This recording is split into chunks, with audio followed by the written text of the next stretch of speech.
We just drove 5 hours from Kelowna to Vancouver to see friends and eat good food. We also had to take these 3 hostages with us. We spent roughly 48 hours in downtown Vancouver revisiting old favorites while trying new places and new activities.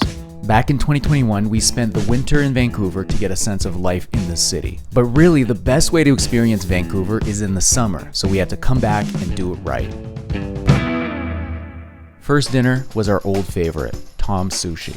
The problem is, Tom's Sushi is like a popular kid in high school. Everyone wants to hang out at Tom's house, so the wait time for the restaurant can be as long as 45 minutes. So to kill the time, we grabbed a drink at a patio down the street called the Junction. The Junction is a welcoming, cozy patio right on Davie Street that's perfect for catching up with friends or just staring at your phone until you get a call back from Tom. Finally, the sushi called. The interior at Tom's Sushi feels modern, but still warm and traditional. We started off with a beer and a classic gyoza as an appetizer. Next, we got the takoyaki and some sashimi. You gotta eat the takoyaki balls right away for maximum pleasure.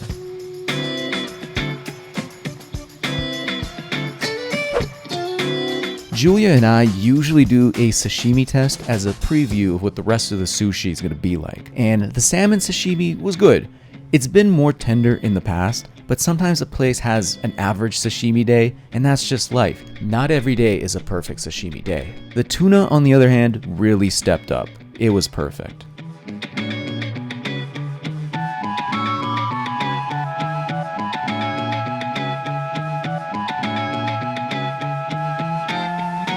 The last of the dinner was the salmon aburi. It was fluffy, buttery, and slightly spicy, which was good. 10 out of 10. For dessert, we had the sesame ice cream. It had a whipped, velvety texture, it was fresh, and it had a perfect balance of flavor and sweetness. And that was it for the first night in Vancouver. The legend of Tom's Sushi lives on.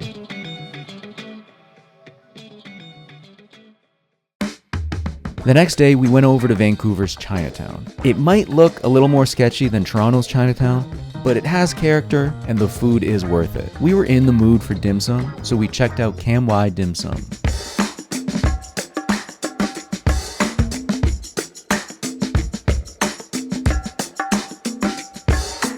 We read good things online, so we thought it was going to be a sit-down type of restaurant, but it's actually a grab-and-go spot. They have a rotation of fresh or frozen pre-made dim sum that you can order on the spot from the front counter. The place itself is nothing fancy, but in a good way. No bells or whistles, just delicious dim sum at a fair price. This is a rare place that checks 3 elusive boxes. Good, fast, affordable. Usually you get to only pick 2, but here you get all 3. You might have to wipe down your own table when you come in, but that's a fair trade-off. Pretty much everything we got here was great. The barbecue pork bun was fluffy with juicy chunks of meat inside. The lotus leaf wrap was tasty with the perfect sticky rice consistency. The most underrated dish was the black bean spare ribs. It doesn't look like much, but the meat was so juicy and tender, this could be a meal on its own. For dessert, we got their current special, which was a rose-flavored bun with black sesame inside. The sesame was tasty, but mixed with the rose flavor was kind of odd to me. The sesame bowl with red bean was incredible. It was perfectly crispy on the outside with the soft, sticky rice on the inside. Probably one of the best sesame balls I've ever had. So the thing with this trip is we can't eat for every minute of it. We have to do other stuff. So in the afternoon, our friend Steve suggested we try something called pitch and putt at Stanley Park. This is like golf for people who are too bored with mini golf, but too poor for real golf.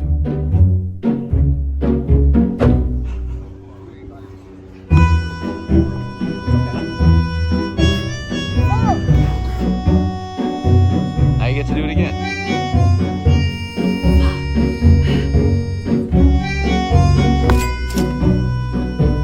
This activity can be fun if you've never done it before and you want to get a sneak peek at how bad you'll be at real golf. But for the right person, I can see this being a gateway drug to the real thing. Nice. Wow, great job here.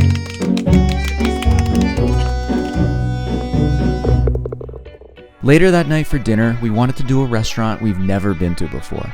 Julia discovered a restaurant called Gurkha Himalayan Kitchen, which is Nepalese food. To give you an idea of what Nepalese food is like, I read that it's influenced by both Indian and Chinese cuisine.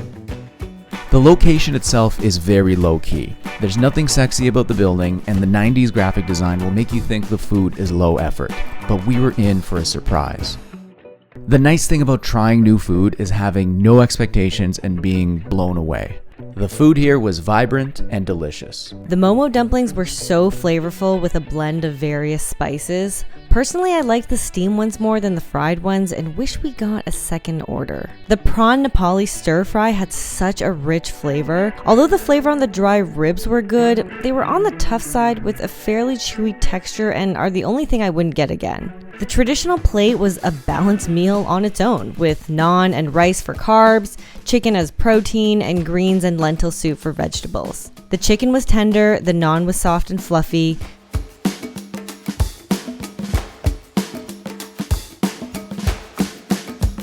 The coconut dessert was a whipped texture, very light, not too sweet, and a great way to end the meal. Overall, everything was incredibly tasty with unique flavors, and I would definitely go back and try the curry next time. We hopped into Davie Village Bakery and I got the matcha tiramisu. They actually gave me one for free because it fell apart as they boxed it up, and although the second one didn't turn out much better, it tasted amazing. I prefer thicker cream, which would also help it maintain its structure, but I still inhaled the entire cakey soup that it turned into.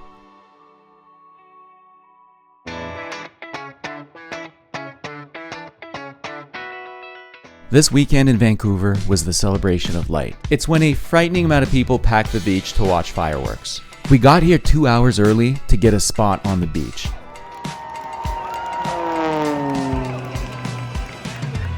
But 45 minutes before the fireworks started, we had to go to the bathroom, and then we couldn't get back in because the crowd just got too insane. We tried getting back to our friends, but we ended up admitting defeat and just watched the fireworks from the street.